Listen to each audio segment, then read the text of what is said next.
skeptical, so unpredictable, here on the SNL Network.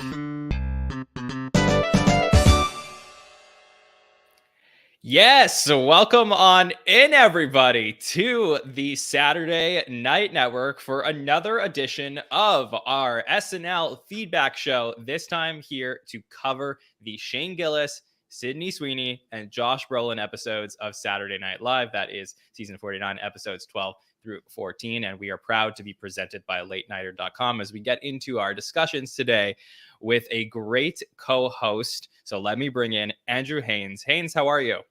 I am awesome, man. I had the best weekend ever. Those who know me know that I'm a hardcore NC State Wolfpack fan. We won our first ACC championship in 37 years. No team had ever even won 4 games in the tournament run to win it. We had to win 5 in a row. It was an unbelievable run, all against the Champions Club, all the current members outside of NC State who have national championships, Louisville, Syracuse, Duke, Virginia, Carolina being our biggest rival, of course. When we won Friday night, I knew I had to find a way into that building in Washington, D.C. So bought tickets, got a hotel, drove up there. I mean, worst seats in the house, literally the last row, back against the wall at Capital One Arena. But it was one of the best nights of my life. I made it down to the floor for the net cutting and picked up some confetti that I'll put in the trophy case. So amazing weekend. And then St. Patrick's Day. Man. Yeah, that's fantastic. So do you win anything for winning the conference tournament, or is it just pride? A banner. We win a banner, get a new banner for the stadium, nice. and bragging rights for a year, which we haven't had in almost 4 decades. So that's so it means a lot this year. Yeah, for sure. I mean, it must be a good feeling being like the team that's not, recognized very much. Listen. I'm living in Central North Carolina. I have to work and play with UNC and Duke fans all the time. They've been beating us up for 4 decades. And I was born in 1984, right? So like as a kid, I was growing out of that generation where it used to be all Carolina State were winning all the ACC championships. They each had 10 apiece when we won our last one in 87. Duke wasn't even competing with us. UNC and State each have the same amount of ACC championships and national championships. So I grew up hearing about this time and never living in it. So this was I'm very happy for me. Thank you. This is fantastic. I mean, maybe NC State might be like the Josh Brolin of basketball teams, right? Like just the team that nobody thinks is going to do great, and then they crush it. Sure, I'll take that comparison. Why not? Is that good? Is that way to? I don't know. I mean, he did do a good job on SNL. He did a great job. Well, that's my question for you, Haynes, which is the last time you and I got together, and I'm really just so happy to be with you tonight. And of course, we're going to have some friends who are going to join us along the way. That's the best part of these feedback shows is that we have many of our patrons join us, and those are our supporters of the podcast. And if you want to become a patron, you can at patreon.com/the SNL Network. You get to join us on the show, have a great conversation with us, and many other great perks as well. So they're going to join us throughout the night. We're also going to take your questions, which we have put together in a form. So that'll be a lot of fun to go through. But yeah, Haynes, the last time we got together was for the Shane Gillis roundtable. Feels like forever ago, but still a lot has happened between these 3 episodes, Gillis, Sweeney, and Brolin. And I have to ask you where your mind is now on season 49 of Saturday Night Live. Season 49 has been pretty solid overall. I think you've got some pretty clear-cut kind of peaks and valleys. I think we have some runs that are, a little better than others. And I think, speaking of, I think we're about to come up on another really hot run here in the next few weeks. So we'll certainly see about that. The anticipation is going to be high. But I don't think we're coming off a bad one with Gillis, Sweeney, and Brolin. Yeah, that's for sure. I mean, we can definitely get into Rami Youssef and Kristen Wiig and Ryan Gosling. So there's going to be a lot of stuff that we're going to talk about tonight throughout all your questions, some great questions that we have written down. I think the last time I got together for the feedback show with Sammy K, when we did this about a month ago, it was probably the most confused I felt like the fan base has been about Saturday Night Live since we started podcasting. I think when, we started this through COVID, I think it was sort of clear that SNL wasn't, itself. And then 47, really was that departure for a lot of the main players that have been around a long time. 48 felt like fresh blood and was really exciting last year for many points. But I think 49 has been confusing and not really sure if we were able to, in the real time, figure out if this is a good season or a bad season. Maybe it's something that, 5 or 10 years down the road, we're going to look back and know how we really feel about it. But I sort of felt like my thesis statement on the season about a month ago was that this felt like the most ensemble that the show has ever been. I don't feel like there's a star specifically. There's a few people who can be stars of a given episode, but I don't think that there's a general star of Saturday Night Live right now. And I think that was maybe hurting the season because I think we were trying to just get pockets of different cast members with their writing teams into the show each week. So nothing felt, there was no through line that felt like, okay, this episode really felt strong because of this. I think that was a problem for the show. What I will say over the last month, Haynes, is that I felt that these episodes had more of an identity than the other ones did this season. I felt like everyone was gelling in a way that was like, okay, this feels like almost like Shane Gillis, the energy of Shane Gillis, for whatever you think outside the show, but on the inside of the show, made that episode a lot stronger. Sydney Sweeney's energy, same thing with Josh Brolin. And I don't think that the season, at least prior to this, was letting the host dictate the feeling of the episode. So how do you feel about what I just said? I agree with all, most, if not all of that. I think that,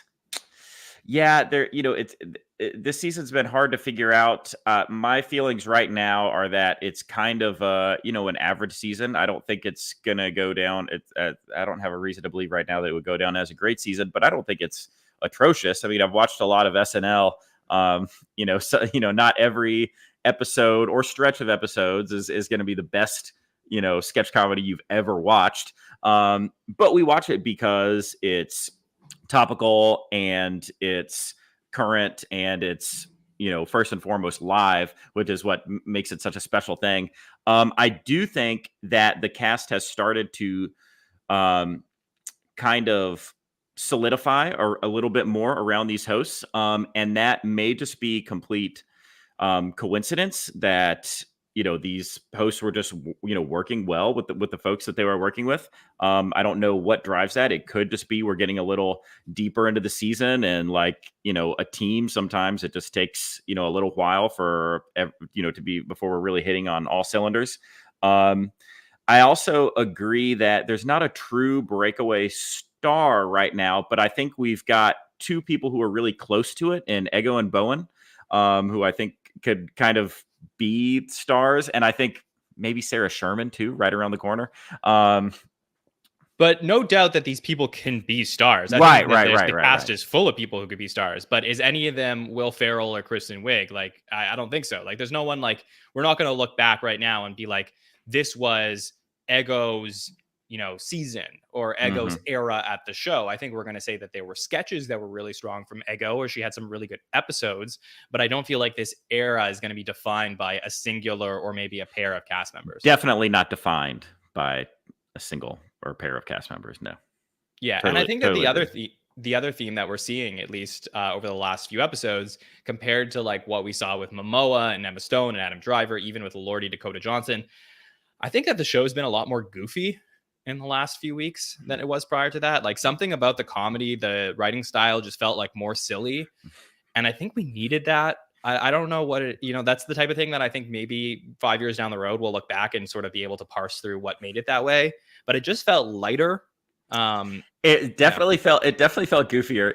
And I'm starting to get concerned about the future of this episode already, because I feel like I'm just going to agree with everything that you're saying. No, don't worry. We often agree. We often agree on a lot of stuff. And we're going to have other people here too. Yeah, and it's just the two of us right now. But listen, I mean, Shane Gillis is a goofy dude, and that's kind of the basis of his comedy is kind of being goofy. Obviously, with Sydney Sweeney, they did a thing which SNL loves to do when they have a cast member that's, kind of seen as being super attractive, whether it's, if it's a male or female person. They just, they love to play around with that. And obviously they did a lot of that in a very goofy way. And then Josh Brolin, he did surprise me with how goofy that episode was. And he was really fun. When they announced Brolin, I was not excited about it, and I wasn't offended or I wasn't, disappointed really. I was just like, okay, I didn't think twice about it. And I was really surprised at how well that worked out. And he put a lot into his characters, and he was charming and fun and goofy, like you said. So I think we're coming off a pretty fun little stretch. Yeah, I'm excited to get into this more and get some other people's thoughts on the season so far. So let's bring in our first patron that's going to be joining us tonight. And this is the first time we're going to speak to her on the podcast. So I'm very excited to welcome in Amanda Brower to the podcast. Amanda, hi, how are you? Hi, nice to meet you. Nice to be Amanda. on here. Long time watcher, first time joining on. So it's a lot of fun. Thank you. Thank you. I know it's not easy sometimes to get up here and join the show, but I appreciate you coming and getting to talk to you. So are you enjoying this season so far? I've been enjoying it. So I have actually had an amazing opportunity. Thank you to TJ for the tip. Okay. When I applied to the SNL lottery this year, I put in specific things and I said I liked Olivia Rodrigo, and I got invited for the live show for the Adam Driver and Olivia Rodrigo show. So I'm a little biased to that episode. It was such a cool experience. That is so fun. That I'm glad that we have like a second piece of evidence to know that works. So if you Yes, maybe you didn't I hear met TJ say this on the podcast. Yeah. I met her. You met who? Manette. Oh, Manette. Oh, Manette. that's so nice. Okay. I love Manette. So great. And she sent in a question for tonight. So we'll get to that as well. So yeah, with TJ, he last year went to the Aubrey Plaza episode. And when he was on the podcast, he said that he had put in his application in August that he loved Parks and Rec. And then they must have like searched that in their emails or whatever, and then contacted those people. So that is a great tip that if you want to go to the show, say something specific about what you like. And if that person pops up, you may get tickets. So, that is very cool. Thank you to TJ. It worked. Okay. Well, good job, TJ. All right. Well, Amanda, overall, though, how are you feeling about season 49? I know you were in the backstage and listening to Haynes and I sort of break it down. So I'd love to know how you feel about it. And then specifically these last few episodes. So this is my 5th season watching the whole season. I started in season 45. And overall, I like it the most because I feel like I'm the most familiar with the cast. Because, I mean, I started in season 45. So it was, the previous cast, like the Kate McKinnon, Adie Bryant, Cecily Strong, and it felt like they were kind of taking over when I first watched it because everyone was new to me at the time. And now it's like, this is my cast, it feels like that way. So I've been enjoying it a lot. I'm a big Andrew Dismukes fan, so I feel like he's been doing a lot this season. It feels like it's a bit all over the place. Like there is no consistent vision, but I kind of like that it's a mixed bag. I don't know. I think it makes it kind of fun. That's really interesting to me because it's the first time that I'm talking to somebody on the podcast who says like, this is my cast. So if you're going to, so I have to know this, Amanda, because this is like great data for me and to like put in my SNL brain. When you go to your friends and you say like, I love SNL right now, who are those cast members? Like maybe 2 or 3 of them that you're like, these are my cast members. I feel like Andrew Dismukes a lot. Because that was the 2nd season I watched. I mean, I considered Bowen and Chloe a little bit because that was my 1st season. But I feel like I'm more attached to like Andrew and Punky a little more because I was getting my friend to watch it at the time. She doesn't watch anymore, sadly. And that's who we were kind of attached to. Okay. And then, so even though you weren't seeing them very often on the show in the last couple of years, they were still like your people that you would want to see every single week. Yeah. Because I remember I really like Judge Mukes, like Andrew and JJ. Okay. So I'm always excited. Every time I see them, I get excited. Okay, this is fascinating. So good to know your thoughts on that. Before we get into some of the questions, because we have a ton of questions and I want to have you help answer some of those, Amanda, tonight. Is there anything that you want to talk about with Haynes and I, or any you like stray thoughts about SNL this season? Not that I can think of at the moment. Okay. Feel like I'm kind of all over the place, so I'm trying my best. No problem. So, well, I appreciate you joining us. Let me center you by, I'll read some of the questions and then Haynes and Amanda will get you guys to answer the questions that we got. So since you brought up Monette earlier, why don't we answer her question that she sent in? Because I think that would be a good opportunity. So Monette asked, should the season finale host and musical guest of season 49 be someone who's an alumni or friend of the show to kick off the season 50 celebration? Or should it be a first-time host and musical guest? What would be your choices in either case? So Haynes, if you had a choice right now, I mean, obviously we know the next 3 hosts, there's going to be 3 more episodes after that in May. What would you like to see at the end of the season? So I think it's a great question. And I think I would go rather than new face, or first timer, I think I would go friend of the show. Someone, yeah, I think that's a good way to end of the season before we move into 50. Kind of, so many times we've heard people talk about in different forms of art, like always leave them wanting more. So I think ending with the finale with someone that folks are familiar with. And to me, SNL is, well, listen, I'd love to hear Amanda's opinion on this, because someone who just started watching 5 years ago, to me, SNL has been part of my life. I mean, I watch it every week, but it's also, there's like a nostalgic aspect. It's a thing that's been around for a really long time. And it's always been part of my life. And it's been part of American culture for a really long time. So I do think, to me, SNL does a good job of kind of tying back to these moments from the past. And I would love to see someone, listen, if we weren't well into the season already, like, it would be great to have Larry David on. But I feel like, if that was coming out in the fall, it'd be like a better promotion, than doing it for the finale.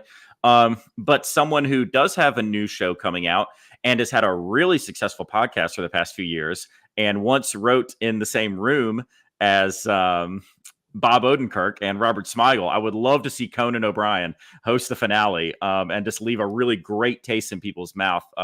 Moving into season 50, of course, I'm sure he'll be involved in the season 50 celebrations, or in some way. So that would be awesome. And I think and I'm just going off the top of my head right now, I feel like a guy like Conan, like that type of show would be like a Bruce Springsteen type of like musical guest, is something that would fit. That would be nuts. That would fit with him. Yeah. So that's just a fun thing off the top of my head. That's a great call. Amanda, what would you prefer to see for the season 49 finale when we get there?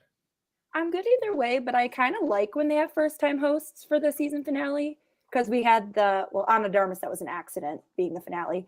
But Anya Taylor-Joy, I remember that being a really solid finale. Natasha Lyonne, like, it gives the cast a better chance, especially the Natasha Lyonne one, because of all the departures. So it gave the cast members leaving a chance to shine.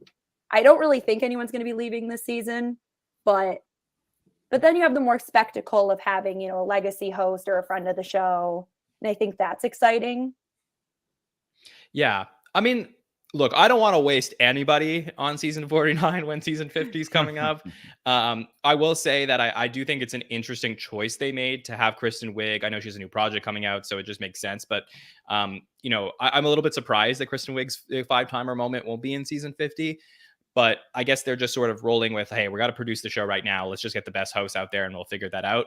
So look, let's say the last week of May, when the show is coming around and they're trying to decide who they're going to book for the finale, I would say that if they're deciding between having somebody who's a friend of the show and a new host, I would say go new host in this case, just to save that person for next year if possible, besides any projects. If I had to make a pick right now, I think that Jennifer Coolidge, would have been the finale host last season. I think let's right the wrong that we had where we didn't get her and have her come in for this finale. I think it would be huge hype, somebody who people have been asking for a long time. And then we could close the book on the season and look towards what will probably be a ton of alumni and friends of the show coming in next year. So I think that would be my pick. Yeah. So thanks for the question, Monette. All right. This question comes from our friend Fred, and Fred says, some viewers have described this season as maybe lacking in consistency. Do you think this may be due to recency bias, and will we feel differently in the future? What previous season would you say that this season most resembles? So, Amanda, I know you don't have a large sample size of seasons to compare this to, but for you, do you think that the lack of consistency is something because we're living in this moment where we're breaking down everything week to week tremendously? Or do you think that, maybe that the inconsistency that we are seeing, at least sometimes on the show, is just something that's actually happening? So I've gone back here and there of what I can. I've watched older episodes, but they're missing pieces and all that. But when Josh Brolin hosted, I watched his past 2 episodes, and a good chunk of the sketches were recurring. They weren't the first time those things were done. And in this era, again, there's no recurring stuff. It's all fresh and new because they're trying to go viral online. They're trying to get the young people's attention. And I don't know what I'd think this era would be really remembered for looking back on it. But I think just kind of some of the specific writing styles like Mikey and Streeter. Like, when it's a Mikey and Streeter sketch, when it's an Andrew Dismuke sketch. So maybe some of the stuff that's sprinkled in, that like there's certain things that people highlight and remember, and a lot of the more lackluster sketches will kind of be forgotten. So the season will seem, better than it was, which is how it usually is when you remember it back, because you only remember the good. Yeah, that is definitely all true. over the place. No, that makes sense. I mean, look, it's definitely true. I do think that when you go through the years, once the episodes start blending together, you're like, oh yeah, the Bad Bunny episode. I remember that sketch that he did with Marcelo. That was really good. Like you start to like not be able to parse these things through unless you're maybe some of us in our community have those like brains where they can remember everything. But yeah, I do think that the things start to blend together a little bit. And I do wonder if the inconsistency will be remembered as much when we're not like diehard living it week to week. But Haynes, I'm curious your opinion on the general like psychology of an SNL fan who can, remember things from the past, but also live these things through week to week. How will we feel about the season down the road? I mean, I kind of touched on this at the beginning of the, we don't know how we'll see it, down at the end of the road. But to me, it feels like I would say we'll see it as a solid season. I think that every year you kind of have some inconsistency. I think that's okay. It's part of the process. I also think still this is a cast, as we said earlier, that isn't anchored by these superstars who are completely defining, what the current set of episodes and seasons that we're going through these last couple of years and what we're moving into. So, it's hard for me to compare it directly to any other season of SNL because I see them each as so individual. And I think that's what we're experiencing right now. I think we're seeing a thing that we're not going to say that, this was like any other era. I think this is going to be its own thing. And yes, you're going to have some kind of inconsistency anytime there's growth, like with as a cast is gelling, and with SNL in general. But I don't think that this is going to go down as like an all-time worst season or anything. And I think that we'll probably think of it as pretty solid in the future. That's just the way I feel right now. Yeah, I think that the seasons we were comparing this to were the post Will Ferrell and pre Kristen Wiig era, where it was, Jimmy Fallon was sort of, Jimmy and Horatio were sort of taking over for a little bit. And then Amy Poehler and Tina Fey were really running things as well for those seasons. And I think those seasons are generally remembered as being really rough writing seasons and not highly regarded. I do think that these seasons like late 48 or like 49 are going to be better remembered than those seasons, but I think that there's a lot in common there in terms of the show lacking an identity. And when you have that, you have some really strong episodes like the Nate Bargatze and Josh Brolin episodes, but then you also have ones that people are going to forget about. So yeah, look, I think that overall, this is probably, to Haynes' point, more of an average season where you have episodes that bottomed out, like a Lordy has a good example, is probably one that we're going to look at is like an all-time bad episode in a modern era. But then you have some really, really strong ones as well. So I just think that across the board, it'll probably end up being more average than we think in the real time. So yeah, that would sort of be the ones that I think I would compare it to. But to your point, I do think that this could be its own thing eventually. It'll all depend at what point SNL starts to click again. The Josh Brolin episode was super positive for me, but that's SNL as an institution starting to click again and not like the individual parts. At what point do we start tuning into the show again because 1 or 2 or 3 or 4 cast members every single week hit a home run? And I think if that's in season 50, 51, 52, whatever it ends up being, at that point, we'll look back at 49 and be able to judge it better. So I think it's less about 5 or 10 years down the road and just when SNL starts being incredible again. Mm-hmm. Yeah. Amanda, any other thoughts? Anything else you want to talk about? The only other thing I want to say is I think trying new things is always good. One of my highlights of the Josh Brolin episode was that cat puppet. And I think them trying more bold, like physical props and stuff that has the potential to go wrong. I think it's more fun and you can tell they have more fun with that.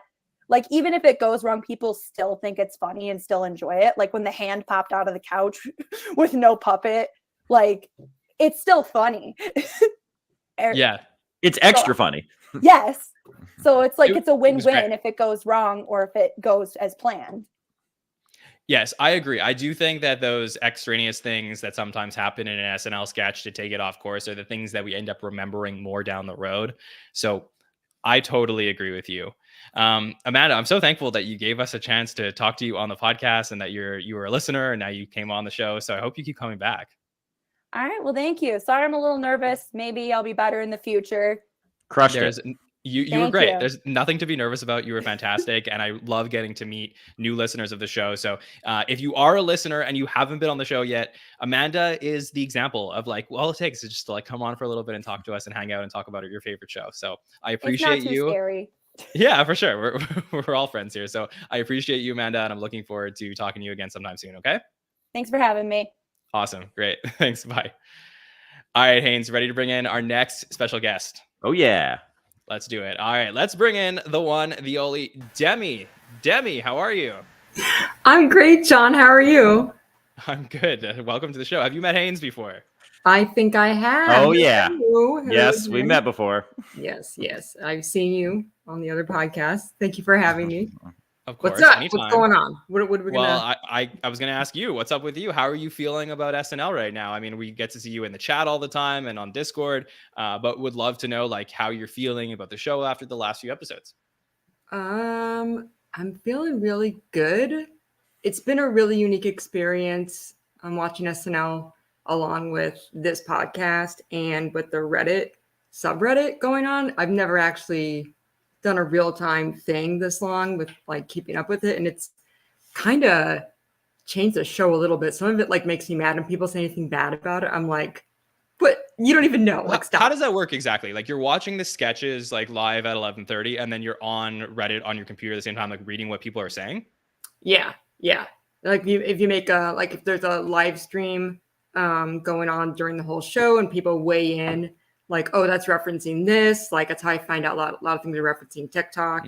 Or if something is like universally disliked, like you will know about it real time. I'm sure Haynes, you've probably seen it. Oh well. yeah. I think Haskell actually used to host those threads many years ago. Yeah. For those who don't know, we did find Haynes and Haskell through the SNL Live from New York Reddit, like back in the day. So they came to us through that, which is run by BJ, right? There's I think a bunch of moderators. One of them, Brennan, maybe another patron as well. Yes, that's what I'm thinking of. Yeah, so that's interesting. I mean, the only problem with me for doing that is like I always found that SNL is really a show that is like best meant to be watched with friends. Like I think if you go and watch Saturday Night Live in a movie theater, it would be the greatest experience ever. Like everything is funny. Like when someone laughs, it becomes contagious. You know, you're hanging out with your friends on a couch watching SNL, you're always going to think the episode is better than it is. So I always felt that way, like especially when I was younger and had the opportunity to do that more frequently. But I do find that the online watching SNL becomes a little bit more difficult for me because as soon as somebody says that they're like, oh, what was that? Or like, I really didn't like that. I'm like, wait, is how they feel how I feel? And it like messes with my head. Yeah. So I do try, especially as I'm preparing for the Hot Take Show, to sort of like tune everything out so I can come to you fresh at like 1 a.m. Have you had that problem? I'm still figuring out what my problem is, I guess, because I've been watching SNL since I was like 10, and I've always watched it with my brother and sister. And then when they weren't around, I watched it by myself, and I just thought it was great. And then when I would find one or two SNL friends at school, it was like the greatest thing ever. Like, did we just become best friends? Yes, we did. And those are not very common. So I've always been fine watching it by myself, and it makes it better if people like get it, if they get like Pizza Taco Town or whatever that was called. Like, are you seeing this? Are you seeing this? If you quote it and people get it, it's the best feeling ever, but it's not as universal as I would have thought. So because of all this, when I was watching the Shane Gillis episode, which I was like, I mean, I was kind of familiar with his comedy, but I was very well aware of the controversy with SNL. And the Reddit was, there was a lot of SNL or Gillis fans and not necessarily SNL fans that like descended in, and they wanted to like, and it was such it was such a defensive environment all of a sudden. It was like, you guys don't even Yeah. think it's funny. It's like, we do think it's funny. Like, what? Like, and then somebody was saying they have more ad time now because they are using less writers because it's Shane Gillis, so there's more time for ads. You can tell it's obvious. I'm like, I don't think the format's changed. Yeah, that's conspiracy theory. Yeah, it's like, Yeah, you get a lot of those when you watch along I'm like, online with people. they're 14. Right. Yeah. Well, that's why I think because that's of why that- I'm trying to find the best of both worlds here, which is like But- that. Go ahead, Haynes. What are you gonna say? Well, that's all I was going to say is that, you're both making valid points, and I'm someone who's experienced both of this a lot. I have always thought SNL is a really fun thing to watch with friends. Yes, that's very easy to do in your 20s when you're like actually hanging out with other people at 11:30 at night. Something you do less when you're 39. But like so very often, and listen, I'm with you, Demi. Like, okay, so the reason you go on Reddit and get in this live thread is because to find that like companionship and to laugh and talk with other people. This stuff is exciting, and you want to get that real time reaction that you would have if your friends were there. Yes, there is a negative aspect to it, John, in that like you, Demi, like I don't want to be surrounded by haters. And if I'm watching it with a group of my friends, even though they're like not SNL heads, like hardcore the way we are, everyone's laughing and enjoying it. Like when you're on Reddit, you're gonna have a large group of people who think that they're the most important critic in the world, and they're tearing apart That's me, single. I'm the most important. Well, listen, right, yeah, it's like the George Carlin thing, when he says, he talks about traffic, and he says, you ever notice that everybody who is going faster than you is is an asshole, and everybody who's going slower than you is a moron. Yes. It's like my opinion. It's about me, That's Reddit. But Reddit, and so Reddit is full of like just people just wanting to tear apart every sketch, and so yes, so that kind of stuff can like sink your enthusiasm. The good thing is that you can just put the phone down when it's not making you feel better, and when it is, you can pick it back up. Yeah, but that's easy for you to say. Like, some people can't put the phone down. Like, some people need to know. There's an addictive aspect. Yeah, like I put it people, for Sydney Sweeney. I'm sorry. Yeah. No, please. I want to hear from you. Yeah. No, some people can't put it down. So for Sydney Sweeney, I didn't do any live chat. I didn't do any commenting online because it's like, I don't want to defend my point of view. I can't take this negativity. I just can't take it. I enjoyed the funny sketches. Yes, she has big boobs. That's going to feature prominently. Okay. Why is everybody mad about that? Everybody was mad about it. Like, no. But that's the thing, is that not everybody's mad about it. It's just the echo chamber of a certain segment. It's like, if people are upset about it, like if you go to a different segment of people were very happy with that. But so like, it just depends who you ask. And that's what I am like, at the end of the day, that's what I really felt like was cool about the Hot Take Show, which sort of just like materialized out of like, all right, well, we're all up anyways. Like, why don't we just like hang out and talk about the show? So that's the thing, is like, we don't need to basically tell you how to feel about a sketch immediately as it's airing. But I think that I do like that after the show is over, we could just go through everything and we could give you our thoughts. But then we also were like, okay, well, what did you guys think about it? Like, maybe you'll make me feel better about a sketch, or maybe I didn't think about a certain aspect that didn't exactly work. So I think immediately after the show is like my sweet spot right now. That I'm feeling good about. But anyways, Demi, I find this whole thing really fascinating, just to how SNL fans enjoy the show. But while we have you here, I do want to get to a couple of questions to be able to get your opinion on some stuff. So are you good to answer some questions? Sure. I mean, as long as they're not too technical. No, don't worry. I'll pick some fun ones for you. All right, let's take this one great, from... by the way. I don't want to dump on the Reddit thread. Like, it's a really well-run, well-moderated sub. Just some of the people on there. Anyway. Yeah, no, I love our friends over at Reddit too, but I just think the whole like being able to anonymously go on and like say whatever you want about the sketches, like it does at certain points like can go one way or another, and it can be negative at times, but I don't think that's an indication that Reddit isn't great or that our friends over at the subreddit aren't doing a great job moderating it. So I agree with you. But let me take this question from Instagram, which is from our friend Paige Goldstein 1107, who says, do you think that Josh Brolin can become a 5-timer? So Josh Brolin was a 2-timer, became a 3-timer. I was very surprised that they brought him back after so many years. But Demi, I would love to know, do you think that they're going to bring him back again, or has he sort of, is this like a once in a lifetime, like you got a ticket fast pass back to the show? I mean, I think he'll probably come back if he's promoting something because he's so game. Like, I went back and watched Fart Face, and he was so like the infamous sketch, the Palin Show, and it was Brolin and Hader and Will Forte, and it was a clunker of a sketch. Like they could hear the furniture moving. But Josh Brolin was so game for that sketch. And he seemed to fit in just as well with this new cast. So, and like, he's kind of like Hollywood royalty. So if he's anything going like from the Brolins, like he's industry. So he'll always be, if he has a work to promote, then yes, I think so. Because he's capable and he's funny. Haynes, do you think we're going to see Josh Brolin again? So, I mean, listen, he didn't do anything to hurt his chances of coming back this last episode. I think he improved his chances of coming back in the future. I think he had a really fun time. It's obvious that he is very game and he was very into it and seems to really enjoy it. I think it comes down to how good his agent is.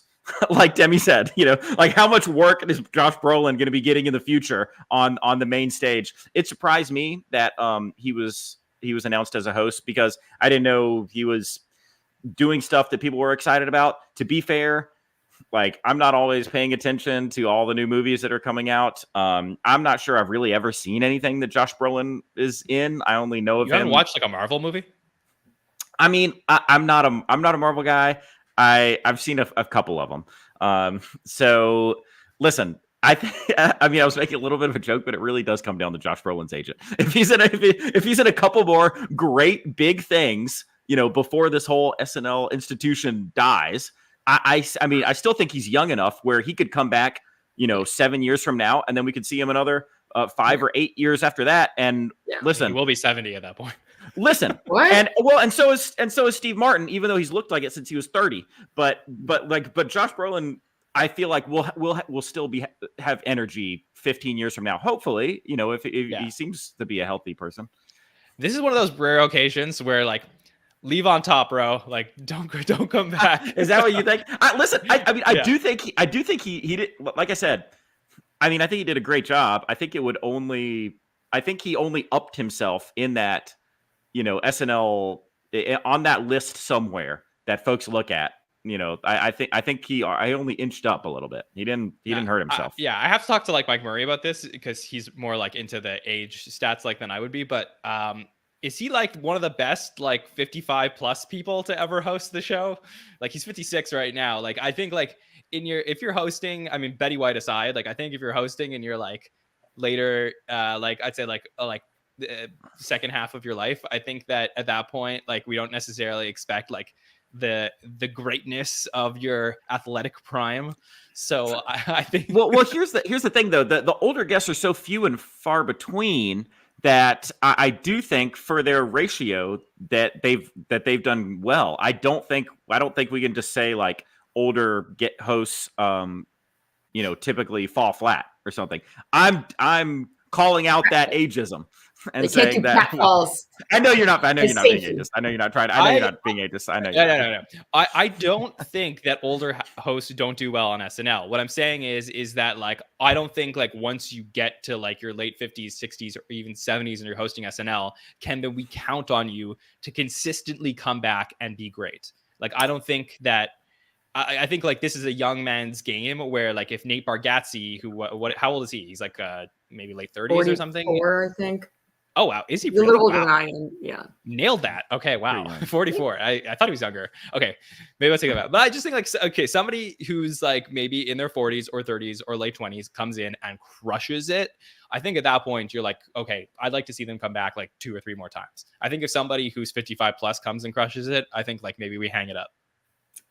But why do we hang it up though? Because I just think that like the older you are, the less like perhaps you are best fit to put on like 9 great sketches in a night?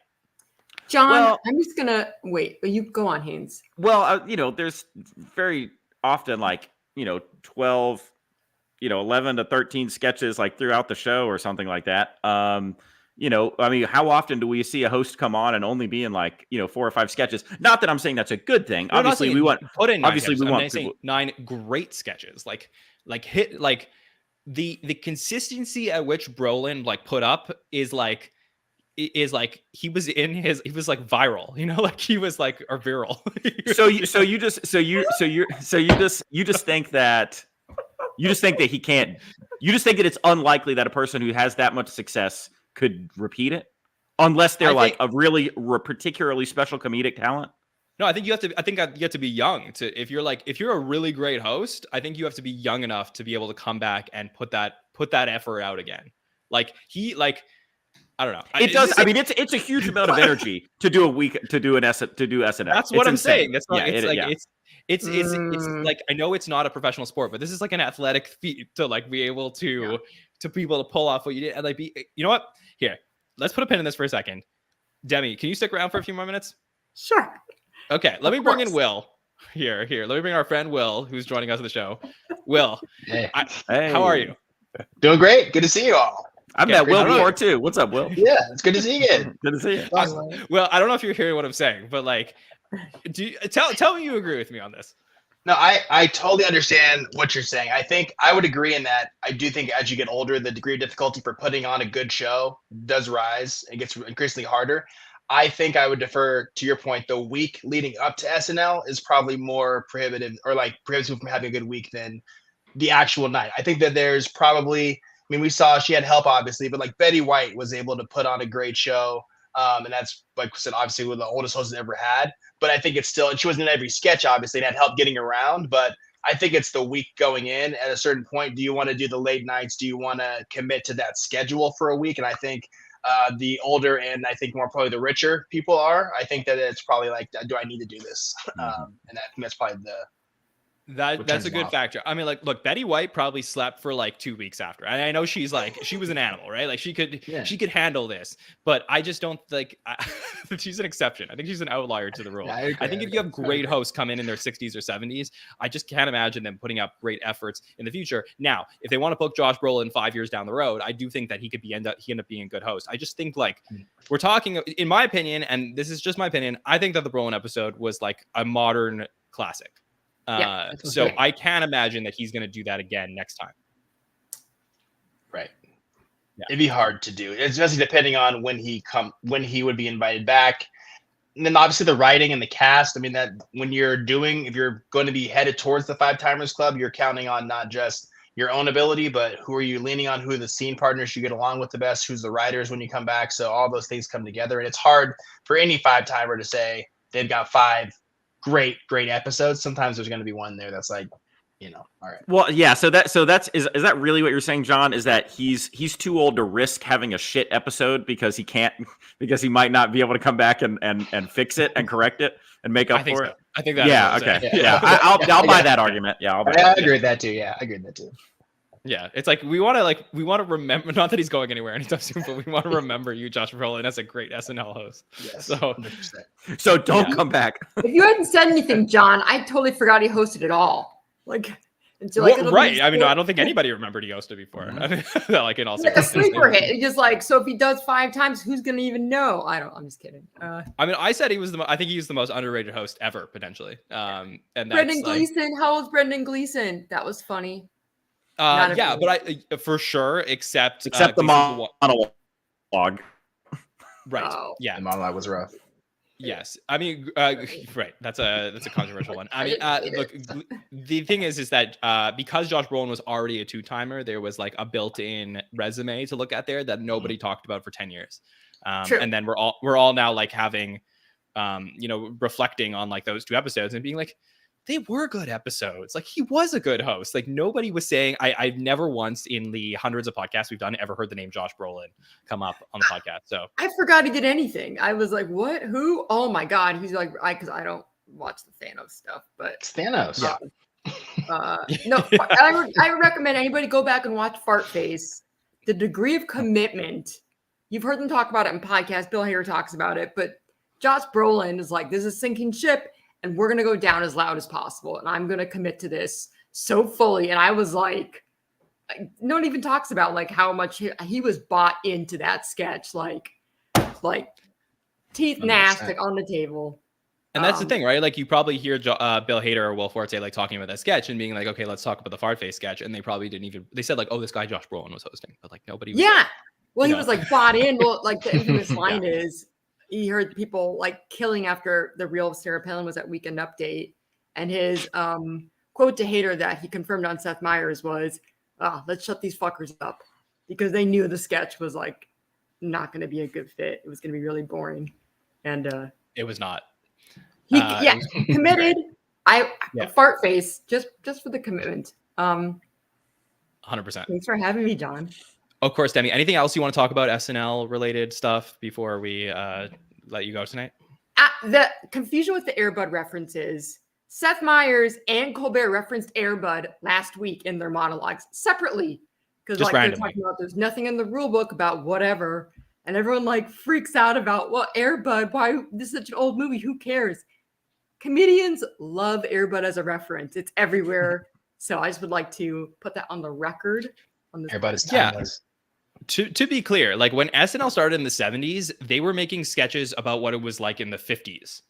They were making sketches about what it was like during World War II. Like this is not, it's not something that is, they were doing lots of movies from the 50s. Like it's not like this is something that doesn't happen where they go back and cover old media. It's just sometimes very random given how much content there is out there right now. Like before it was like, okay, there was like some classic movies and it's like, of course they're going to cover Casablanca and, you know, and The Exorcist and stuff like that. It's just different now. But I get what you're saying, Demi. And I think that is very weird that there's a lot of Air Bud in the air right now. You know, people, there's nothing in the rule book that says we can't bring up Air Bud on every show. So that's my time. Exactly. All right. Well, thank you, Demi, for joining us. I appreciate it. And looking forward to having you back on the show another time. Okay. Thanks, Thank Demi. you so Good to much, see you. John. Thank you. See you, Demi. All right. Well, let's catch up with you. How are you doing? I'm doing well. No complaints on this side. Doing a lot of lurking on the Discord, enjoying the shows, and good to be with both of you today. Excited to be back. Yeah, absolutely. So how are you feeling about these last few episodes that we saw? Gillis, Sweeney, and Brolin. I've enjoyed the episodes. I think that there's been a couple lulls we've talked like over the course of the season with some of the runs of earlier episodes, but I enjoyed them. Like I thought the Brolin episode was really good. I thought that the Sydney Sweeney episode was solid, and I did enjoy the Gillis one. I think could have done with a lot of the, we talked about some of the outside noise of some of the Gillis fans descending upon in the SNL world. That meeting of the minds, so to speak, wasn't the most fun, but I think that overall it was really it was interesting to see that alternate timeline of him being on the show and seeing what that would have looked like. So I've enjoyed overall these last 3 episodes, and I'm really excited. This is kind of the time when it goes to the premiere weeks when you're kind of seeing how the season's going to shape up. Now as we head kind of toward that, head towards sweep, so to speak, and head towards the finishing of the season, and everyone's kind of gotten in their groove. I'm really excited to see how everything comes together and what kind of callbacks they might come to for the last part of the season, what hosts are going to come and musical guests. So I'm really excited that this sweet spot's in the season. I'm excited for what's coming ahead. Yeah, as far as I'm concerned, like SNL has used momentum before to propel them to great finishes. We could get a very strong finish to season 49, given the type of host that they book coming up here. Yeah. So, off of the Brolin episode, Kristen Wiig and Ryan Gosling, in theory, should be great episodes. I think Rami is a big question mark, but we all are hopeful for that episode. So there's some really good stuff potentially coming along the way. I do want to get to some more questions to make sure we get everything in the show tonight. So this one comes from our friend Victor Higgins. And Victor said, what has been the strongest run of shows to y'all? So basically what he is asking here is that, new episodes of SNL get released in blocks. So this season we had runs of Pete Davidson, Bad Bunny, and Nate Bargatze. Then we had Chalamet and Momoa. Then we had Emma Stone, Adam Driver, Kate McKinnon, followed by Lordy, Dakota Johnson, Io, and then Shane Gillis, Sydney Sweeney, and Josh Brolin. So out of those blocks of shows, do any stand out to you, Will, as the strongest? Man, that's a good question. I think I want to say, so there's a lot of ones there that they're really good peaks. I feel like that run with Indy and Kate, I feel like was a good run. I really enjoyed that one. And then I know it's only two, but I thought that Chalamet and Momoa were good. I think that I had lower expectations for the Momoa episode, so I thought that like there were some fun aspects with Chalamet coming back, and then with Momoa, that those were good back to back ones. But those are probably my two sounds. But I think that I really enjoyed the AO episode. But I'd say those first two I mentioned are that stick out originally. What about you guys? What do you think? Haynes? I mean, for me, I think it's got to be that run up to Christmas with Stone, Driver, and McKinnon. You know, you've got the Five Timers episode. I mean, obviously, you know, she's great. That's why she keeps coming back. And then Adam Driver, who has been amazing every time he's hosted. And then you know, and then the Christmas episode with Kate returning. I mean, that and you talk about momentum. I mean, we always think about that kind of first half finale, you know, a week or two before Christmas, as you know, to me, it's that and the finale are, you know, kind of the two biggest shows of the year. I think even bigger than the premiere in the fall. So yeah, I think they did a good job ramping up toward that. To me, that's a pretty hot run between Emma Stone, Adam Driver, and Kate McKinnon. You know. Yes, I would agree. Yeah, and we also got this question from Ken, which is a similar question, so I'll throw it in here. Ken asked us, I'm aware that many fans didn't care for the last three shows, but I thought that they were the strongest block of the season, whereas I felt the three before were the weakest block of the season. How do you feel about them in comparison to each other? And do you prefer to analyze SNL based on an individual episode or based on each block?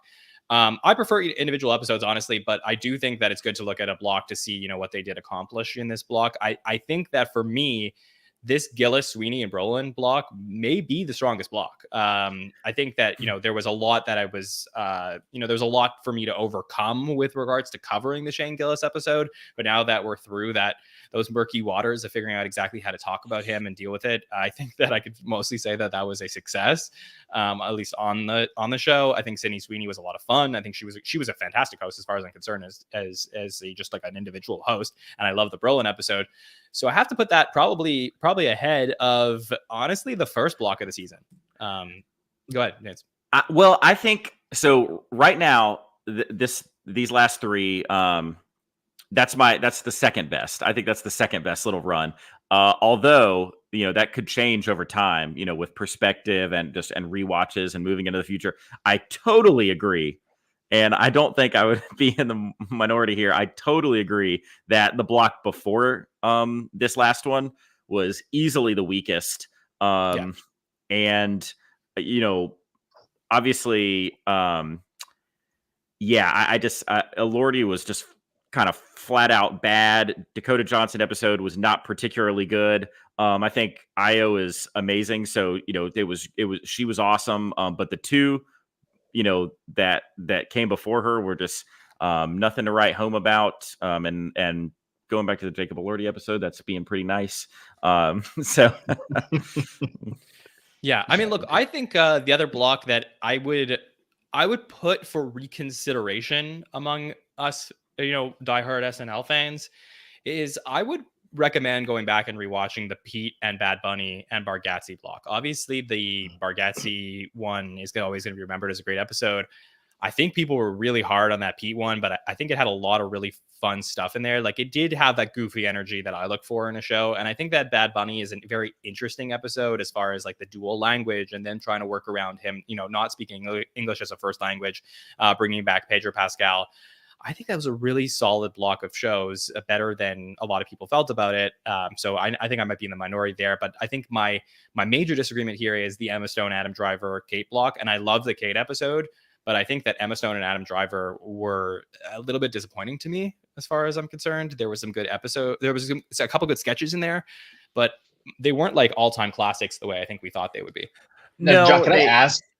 Go ahead, Will. Sorry. Yeah, just ask a quick question. Now, when you're talking about those episodes, because I do the same thing when I'm looking at the hosts coming up and then looking back, were they disappointing in terms of just purely based on the episode or expectations of the hosts going into the episode? I think the Emma Stone episode was disappointing. Frankly, I think like if Emma Stone was hosting for the first time and that was the episode that we got from her, I don't know that we would walk away being like, oh, she is this amazing, legendary host that we got from the first few times from her hosting. I think the Question Quest sketch that people really liked was more of a Michael Longfellow piece that people have been asking for. The Make Your Own Kind of Music sketch was a really fun sketch, and that was a great piece from, the Chloe Trost. But I don't think there was an Emma Stone moment that anyone was really loving from that episode. Sure. So that's one that's tough for me. And then Adam Driver, like, I'm always going to remember the Beep Beep sketch, but I didn't think that he came away like as dominant as he did in the first few times he hosted. And then obviously that cold open is the reason why that episode will probably never be seen again, at least on NBC. It's the only episode that hasn't re-aired in any capacity so far this season. I think that's going to be the one that people are going to forget over time. So unfortunately, but that's okay, John, because he's young enough to come back 2 more times and make up for it. Yeah, he's an Earl. So no, we're for sure. I think no doubt we'll get him as a 5-timer for sure. I mean, like he is great, and it's nothing against Emma Stone or Adam Driver. It's just that I think that, like, if you would have told me before the season that Emma Stone, Adam Driver, and Kate McKinnon were hosting back to back to back, I would be like, that's going to be a legendary run of shows. And I don't think it was that. So maybe it's a bit of both, to answer your question, Will. No, that makes total sense. And I would agree. And I think one thing that's come to mind is as we're going through, we're talking about this earlier in terms of how the season be remembered and how's the cast been remembered. As you're naming off all those blocks individually, I still, with a couple exceptions, have pretty good feelings for the most part about most of the episodes where I'm like, I liked that sketch, that overall performance. There's nothing like,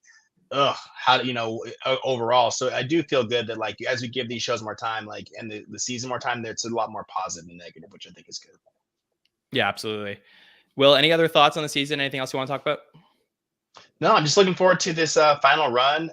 Like I said, hearing everybody in the Discord and hearing everybody's thoughts here in the podcast as well, and being able to see how they finish and then what kind of momentum we have going to season 50. I'm really excited to see how we finish this thing out for 49.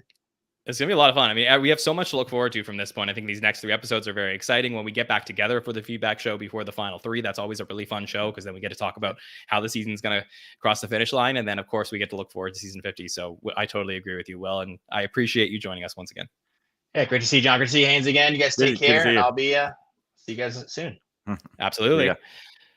All right, we got one more guest joining us for the show tonight, and we still have a lot of questions to get to, so we will definitely make sure to do that. So let's bring in Ian. Just let me know backstage if you are good to go, just because you got your camera off, so I just want to make sure you're still with us. But if give me a thumbs up when you're good to go, and we'll bring you in. In the meantime, there you go. Okay, let's bring in Ian. Ian, how are you? I'm good. How are you? Can you? Oh, shoot, hold on. Let me turn my mic up. Yeah, turn your mic. Yeah, I can hear you now. So let's take it one more time. Ian, how are you? I'm good. How are you? I'm good. Welcome to the show. Happy to have you back on here tonight. So how are you feeling about SNL right now? I'm enjoying it a lot. I said earlier, one of the last times I was on, I like seeing a bunch of newbies, and we've had a lot of newbies this season. So I've been enjoying that. That is true. We do have some newbies. Do you mean like first-time hosts, basically? Yes, that's what I mean. Sorry. Yeah, no problem at all. So which first-time host have you enjoyed the most? I rhymed. Probably Bargatze. Yeah, that makes sense. I think he was my favorite. I liked Io and I liked Gillis too, but Bargatze was my favorite of all of them. Absolutely. I think most people would agree with that.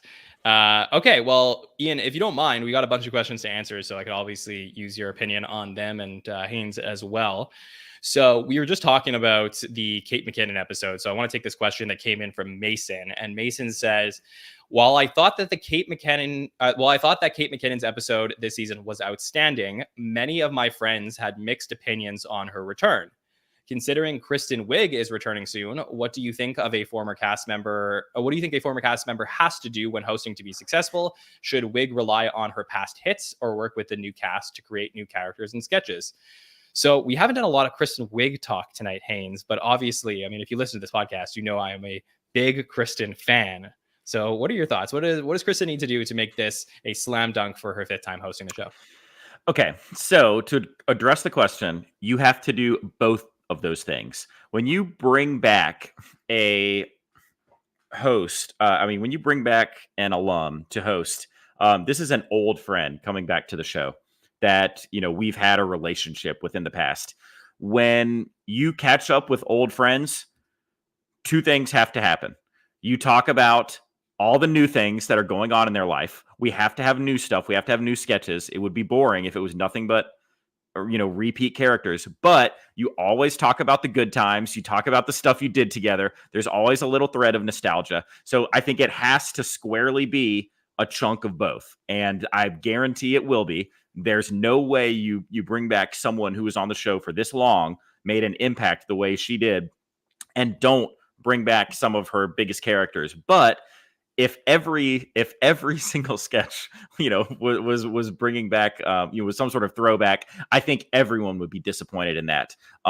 So I think I'm not trying to give a cop-out answer, but I think you have to do both. I think it's an A and B together thing. I tend to agree. Ian, I'm curious from you, what are your thoughts on Kristen coming back, and what would you like to see to make her episode a success? I wasn't sure if they had to do anything, but I really liked the way that Haynes explained that. I was like, okay, I think I agree with that a lot. But I'm a big Kristen Wiig fan, so even if she doesn't do anything from the past, I'll still enjoy it, I'm sure. Mm-hmm. But this will be her 5th time, right? Yeah, this is officially her 5th time hosting the show. Yeah.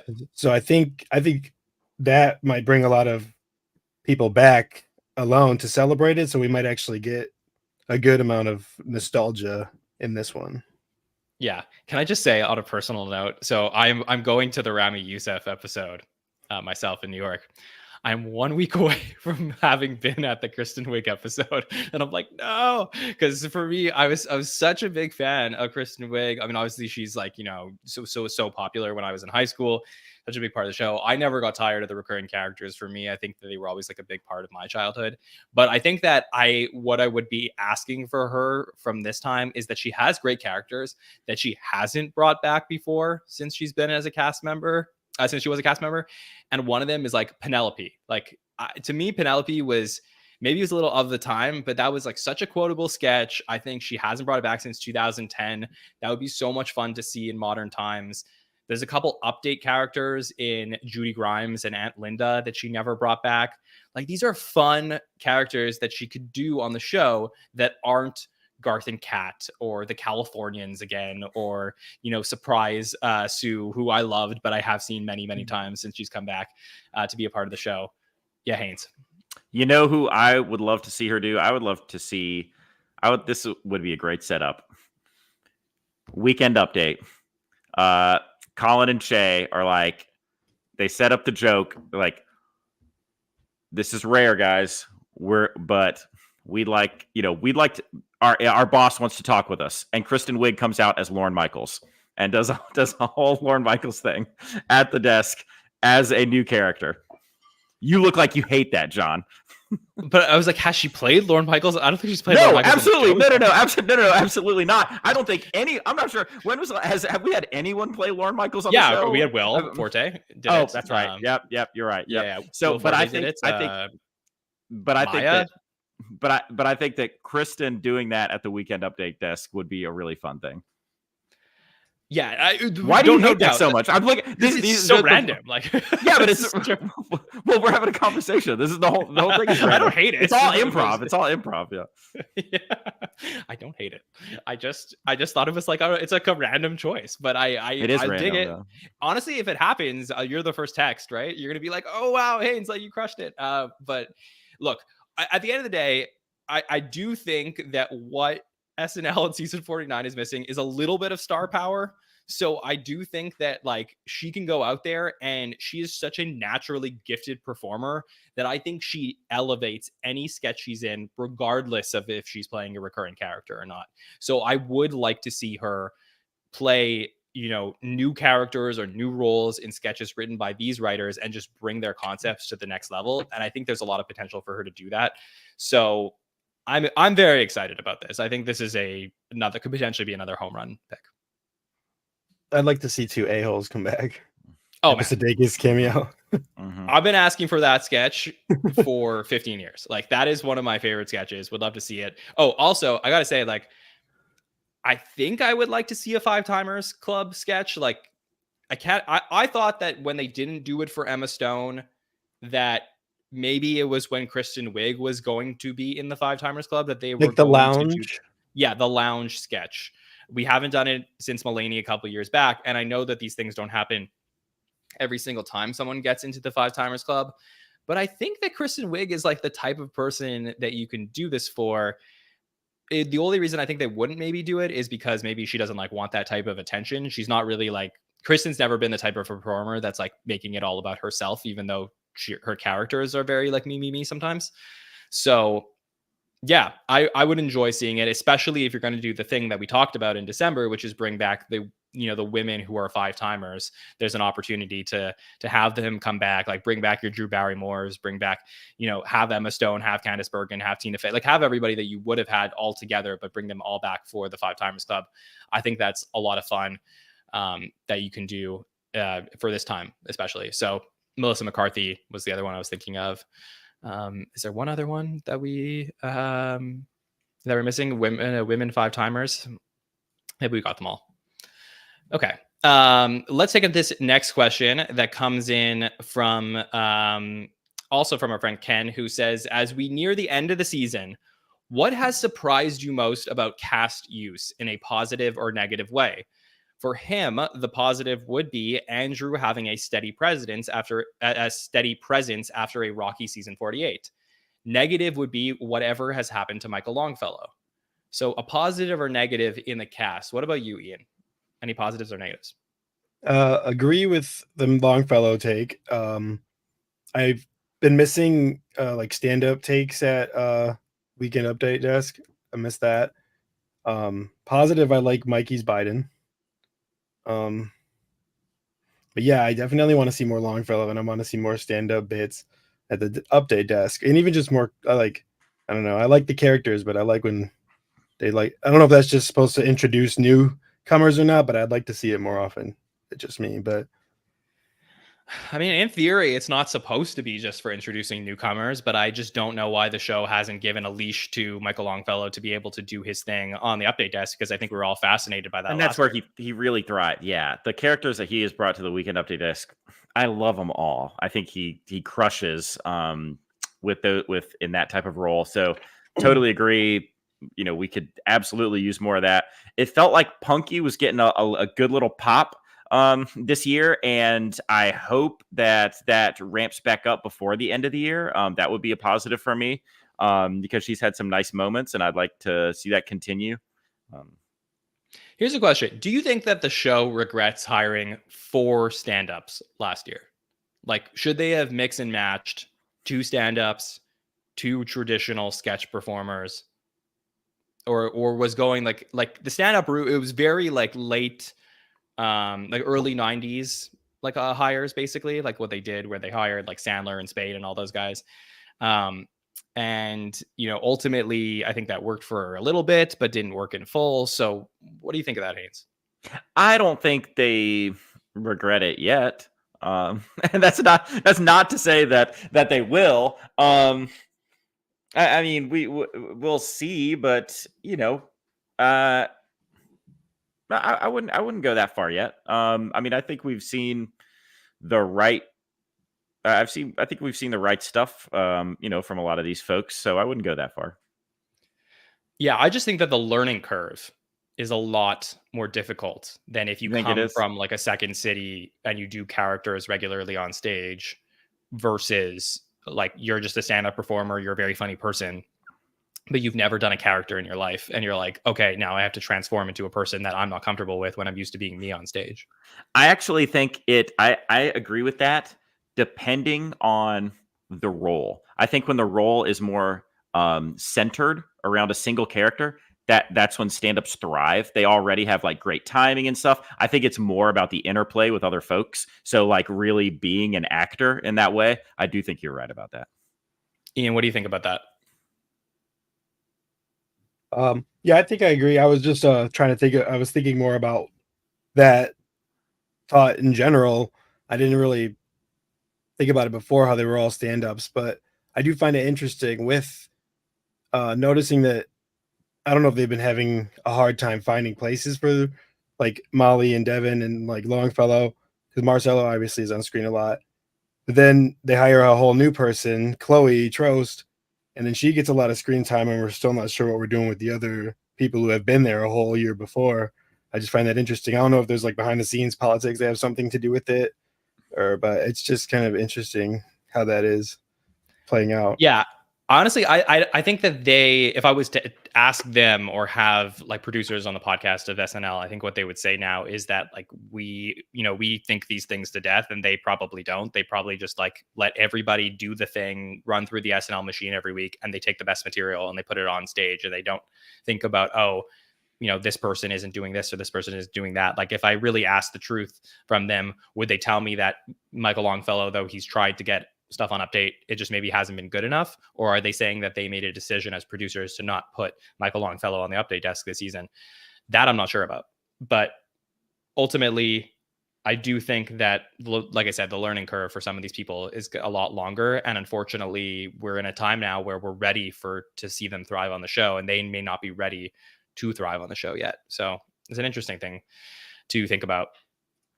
Ian, go ahead. Yeah. I just said I don't mean that in like a negative towards Chloe or any of the other castmates, because I'm a fan of them all. I just hadn't really thought about it in that way before, and I just wanted to make that observation. Yeah, absolutely. I mean, look, Chloe Trost has a lot of things going for her that maybe some of these other sophomores don't, which is that Chloe Trost has a relationship with PDD from outside the show, so they could write material for her, and obviously they're very important in the writer's room.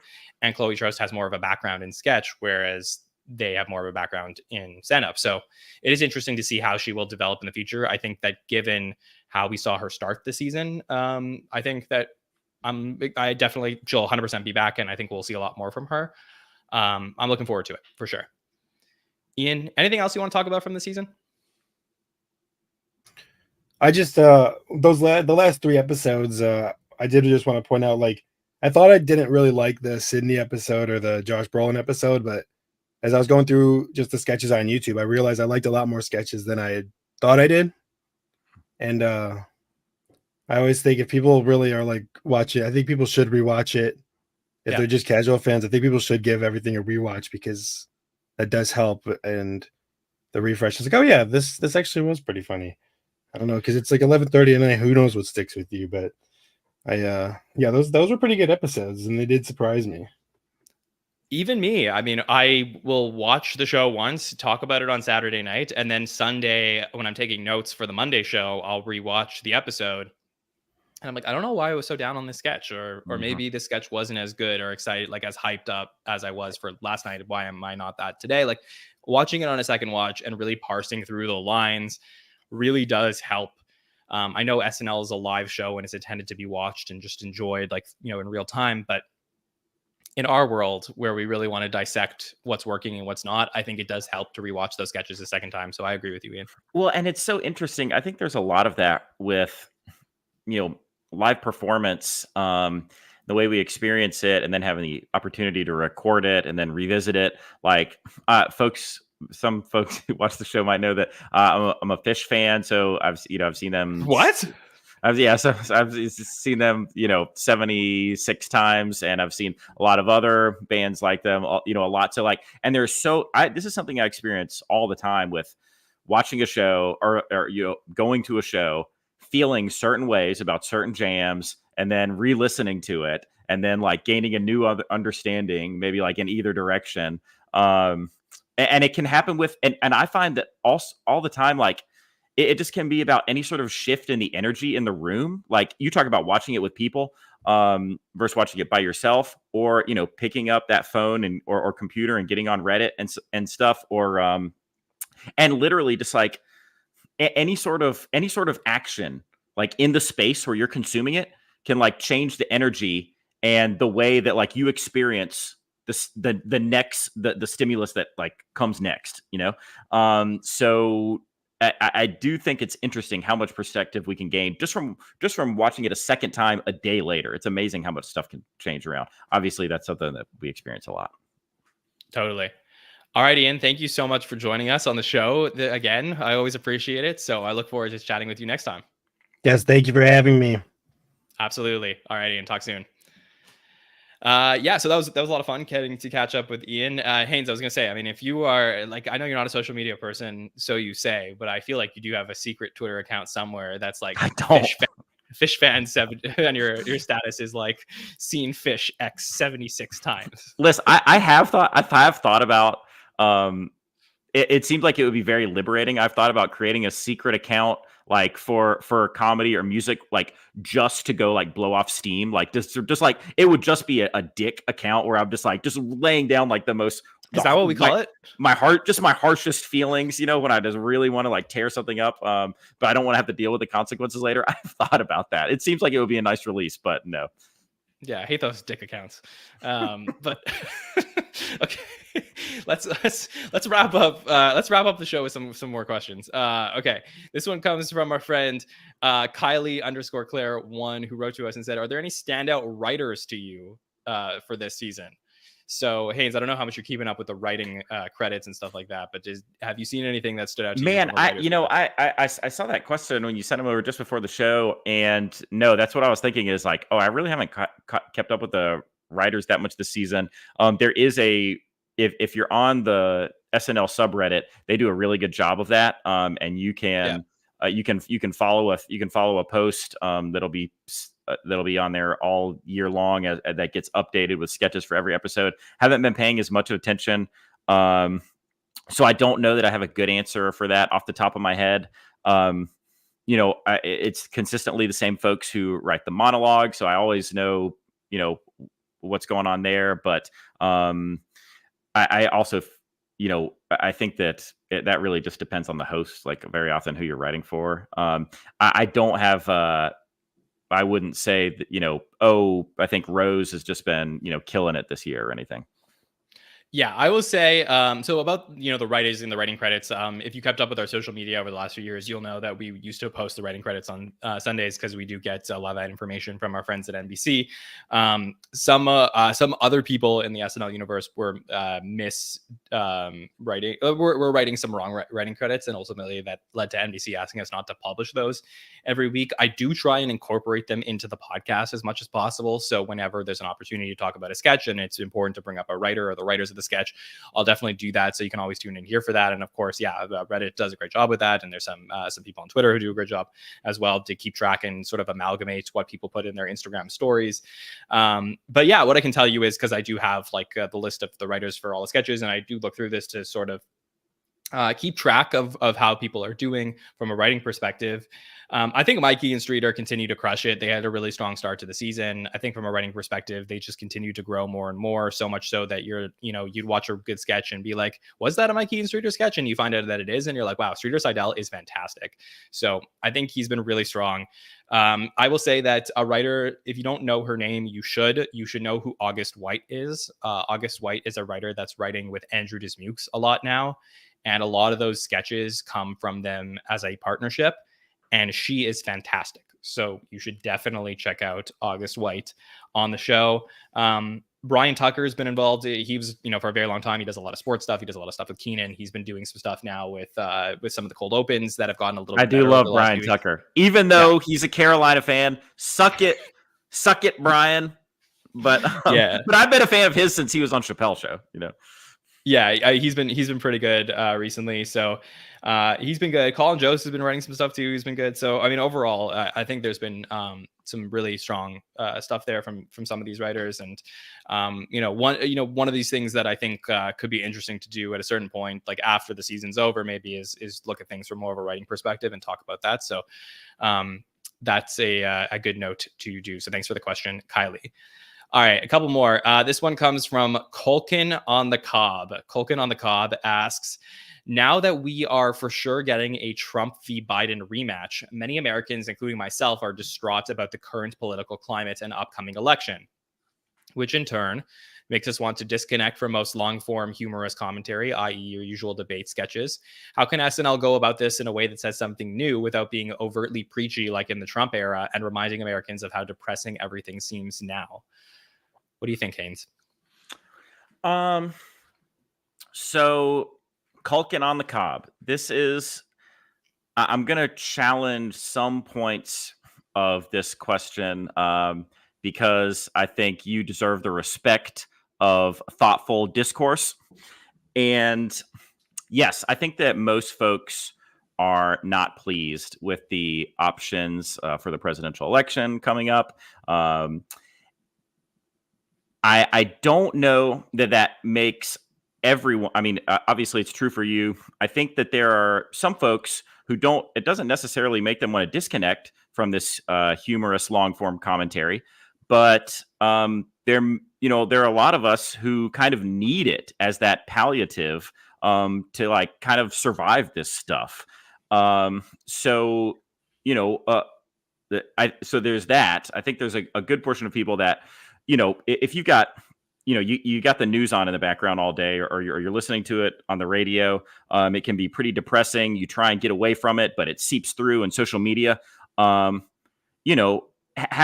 the opportunity to make fun of that stuff and pull jokes out of it, create levity for the lives that we're living in despair. I think that's very often a good thing, of course. So I don't know that it necessarily makes everyone want to disconnect, although clearly some people. How can SNL go about this in a way that says something new without being preachy or reminding us all of how depressing everything is? That's I think a little tougher. They may not be able to do it without reminding folks of how depressing everything is. I mean, that's what we're trying to do. I think it's just kind of what I was getting at in the first part of this. I think that just grabbing this depressing stuff and finding ways to make it fun. But I think you make a great point that it got stale in a lot of ways during the Trump era. And now we are, it's an election season. And obviously what's unique about this is that Trump is running for president again. And most of the time you don't have someone running for president who used to be president. So I don't know exactly how they're going to handle Trump. He's not a typical candidate. Now that he's already been president, we've seen, what that's like in a lot of ways. So I don't know how much the show is going to change their perspective on him, but I do think that there are positive things we can do. One is, something they've done recently, like that cold open, where they're sitting around the table. And it was the Congress people. I loved that we were talking about Trump without talking to Trump or having Trump talk to us, so there may be, more things like that they can do. I think that, you say like the usual debate sketches, at least I don't think we're going to get away from that because we're going into debate season. I agree with you. It'd be cool if we can be creative and not just all have debate sketches. But I will say, you're talking about dealing with this depressing stuff. Debates, we're really getting a chance to make fun of people's answers and the characters that these people have kind of become as they're battling each other. So I actually do think debate sketches, we're not focusing as much on the, whatever major problems, inflation or aspects of the economy or whatever else that we're dealing with. We're moving away from that and we're more focusing on these characters, and we're making characters of them while they're having those type of arguments. So I do like the debate sketches because there's one thing that I don't always love that they do is sometimes they go beat for beat, like all the way through like a debate, just kind of hitting on and making fun of all the points. I don't like it when they overdo that. But I do think the debate sketches are a fun way to get a bunch of cast members involved, when it's not just two candidates, especially when you've got a few of them up there. Obviously not really going to happen now that the primaries are over, probably just to be the two of them. But I like the debate sketches, and really to answer your question, to be creative and new, I'm completely support that. And the example that I gave, I hope that we see more stuff like that rather than just, Trump. Let's tackle it from another angle. Yeah, look, I think that SNL has always been at its best when it is taking the approach that all politicians are bad. Like, I think if they lean one side or the other. I think that's when it gets, like one person's the bad one and one person's the good one. I think that's when you run into problems. That's not to say that people who work at the show shouldn't or don't have the right to feel like they want to support one side or the other. But I think that the general, like, let's make fun of politics and politicians, I think is something that really does work for the show. And it's probably why the Scarlett Johansson, Katie Britt impression worked, because what I said, Haynes, was that I felt like this was a perfect moment for Saturday Night Live, where both the right was ashamed of having Katie Britt represent them, and the left was like, let's listen to this crazy woman just ruin the right. And like, everyone was like on board that this was a disaster for both sides. Like for the left felt that this was bad for the right, and the right felt this was bad for the right. And because of that, everyone could enjoy making fun of her. And I think that sort of mindset could carry through to 2024, where people on the right who may have once been like, let's try this Trump thing out, a lot of them are now like, all right, well, this is a crazy man and this is who's going to represent our side, but we know that he's kind of kooky, to put it lightly. And then I think the left honestly feels that way about Biden a lot, where they're like happy that they'd rather pick Biden over Trump, but a lot of them are like, would rather a lot of other candidates over Biden. So I actually think that, unlike 2016 and even 2020, perhaps, the right is more okay with making fun of Trump and the left is more okay with making fun of Biden. And because of that, we actually have the potential here to get people on board with sketches that are politics related in a way that we didn't, because everything was so dramatic and serious the way that they was 4 or 8 years ago.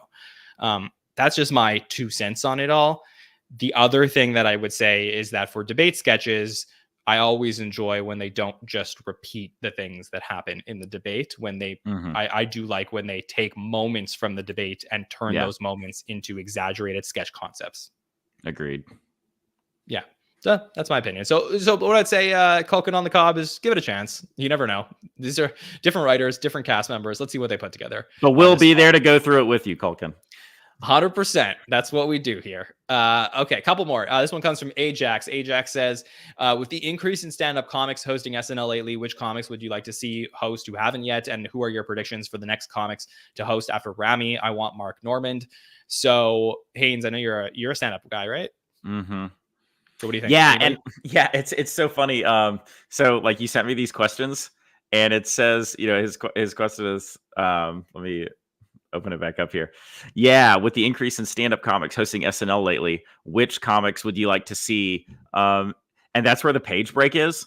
So I didn't scroll down. So my first thought was, I'd really like it to be Mark Normand. And then I scrolled the page down, and that's already his answer. So, so not sure. Yeah, so listen, my first answer was Mark Normand. He's got a very good following now. And I think, so I do think that's a great suggestion. I think a guy like Dusty Slay could be really fun on the show. I'm not sure he's got enough. Oh man, we would have a field day with that one. Yeah, listen, I would love it. I think, but like Nate Bargatze, he was selling out arenas. I don't, so that, they're bringing in folks who, the comics are still, and Mark Normand's not that big. He's not that big. He's not selling out arenas. I think he's probably doing 5,000 person theaters. But that's still pretty big. And I think it's big enough for SNL. So I don't mean for it to be a cop-out answer, but I would also love Mark Normand. Yeah, I interviewed Bert Kreischer this summer. And I don't want Bert. But I mean, he's dying to host SNL. So I mean, don't let him. Okay, why? Like, he's he's never. I love all the comics he's friends with. I just don't like him for some reason. For some reason, Bert's comedy never lands with me. And I don't think it's just that he never puts a shirt on. I have the ability to look past that, and his hairy gut. But they're all the comics he rolls with. Are you like a shirt on at home all the time guy? Well, I mean, most of the time on a Saturday morning or something, I might be walking around with a shirt off. But like, I mean, most of the time, I have clothes on. But like, but no, that I don't. But let's not focus too much on that. I just, for me, I don't know. Like, I love all the comics that Bert rolls with. I just don't like Bert that much. All right, fair enough. Yeah, I mean, to be clear, I do think that I've always enjoyed stand-up comics hosting SNL. I prefer when this is no offense to any of the stand-up comics that were cast on the show, who I do think are great and have a lot of potential. But if I had to like create my perfect SNL, I think I'm casting more sketch comedians as cast members and booking more stand-up comics as hosts. Like that's always clicked for me. So listen, I do think Bert Kreischer would be better than like someone like Joe List. Like I think is a great stand-up, but I think would like kind of do terrible on the show. Like I just can't see him like doing good acting. So that's an answer for maybe someone who shouldn't host. Joe List is going to hate me now. Not that he would ever hear this. Well, maybe he will. Oh, hey, I know. You don't know who's listening. Yeah. Okay. All right. Last question from our friend Fred, who says, minus the occasional Brolin, host bookings this season seem to have skewed a bit younger and first time. How do you feel this may or may not have affected the show, either in quality or cast presence like Keenan? It'll be interesting to see a swing in the opposite direction for season 50, where we'll presumably have a lot of seasoned veterans hosting. So any thoughts on the general, from a production's perspective, they've gone younger and more first time this season. How do you think that's affected the show? I think it's a good thing. I mean, I like, bringing in fresh folks. I think it creates a little bit more risk, but I think that's often a good thing. It's, no risk it, no biscuit, they say. So, there's a certain safety, in bringing in, established folks. It's nice to be able to count on that, but I think we all like it when SNL takes a little bit of risk. Now the thing is, it's a live show. SNL bombs, like they bomb. Sometimes they bomb, like they bomb a lot. And so but it's part of the fun. I mean, that's why we're watching a live show. And I don't think it, I'm sorry, what part of the question said something about Keenan?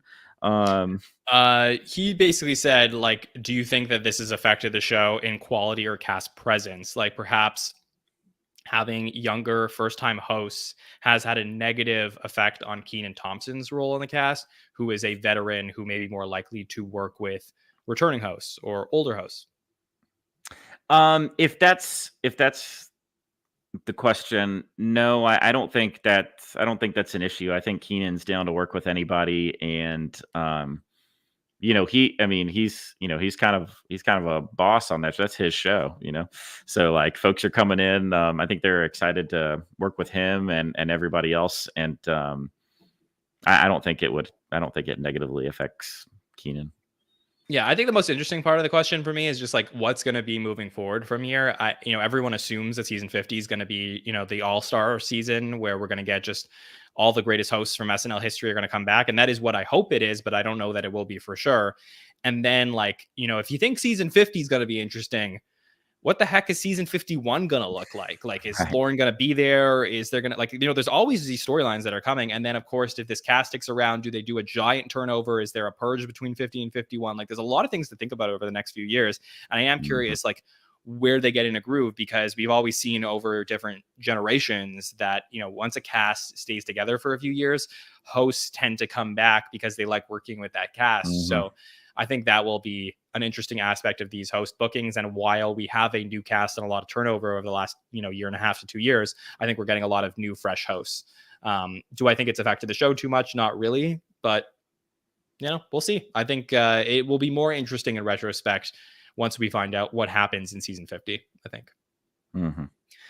All right, so that'll do it for questions for today. If you enjoyed listening to the questions or you want to ask questions yourself, you can. Every single time we do one of these feedback shows, we put up a question form on Twitter and in our Instagram stories. So you can find that at the SNL Network on Twitter and Instagram. We're also on TikTok and Facebook. So make sure to send in your questions for the form. And if you liked what we had, all the discussions we had, you definitely got to like the podcast. So give us a little thumbs up. Subscribe to the podcast on YouTube, Apple Podcasts, and Spotify to never miss a show. And if you want to join us on one of these feedback shows, you can, among some other great perks, including a weekly show that I do exclusively for the patrons behind the paywall at patreon.com/the SNL Network, where you're going to get some great content of us diving into sketches even more. So that will be every single Thursday. We do our SNN sketch breakdown. You can find that patreon.com/the SNL Network. As for what is coming up here on the SNN, I'm very excited to announce that we have 2 SNL stories that are coming up here. On Wednesday night, we're planning on releasing our interview that we did with season 7 cast member Christine Ebersol. So excited to talk to her. Obviously, she's had a lot of success off of the show. It was interesting to get, it's already recorded. It was interesting to talk to her about her time at the show, what she did remember, and hear some of her stories. So that will be up on Wednesday. We are also expected to speak to Bobby Moynihan this week to do a part 2 with Bobby. So that was some people's favorite episode of SNL Stories last year. I'm expecting that it's going to be just as great, if not even better, because Bobby is just a wealth of SNL knowledge. So it'll be great to talk to him about some other sketches from his time and what he thinks about the show right now. That will air in this time slot next Monday, assuming that the interview is good and all, moves forward. Sometimes these things do change, but that's the plan for right now. And then, of course, we will be back to get into the Rami Youssef episode, the Kristen Wiig episode, the Ryan Gosling episode with the Hot Take Shows Roundtable and By the Numbers kicking off on March 30th. So that will be a lot of fun. Haynes, thank you so much for joining us. It was awesome to be here. It was a really fun discussion. Great talking with all the guests who got to pop in today. Good to see some old faces and some new ones. It's a very fun type of show, these feedback shows. So yeah, thanks for having me on. Absolutely. Yeah. Thanks to Amanda and Demi and Will and Ian for joining us on the show tonight, and Haynes and everybody in the chat who joined us live. Always a pleasure to get to read your thoughts during the show. And I also want to thank our presenting partner for the show tonight, latenighter.com. Make sure to go check out that website. They have a ton of great information about late night television. All right. On behalf of everybody who joined us tonight and myself, Jon Schneider from the SNN, we will see you next time, everybody. Have a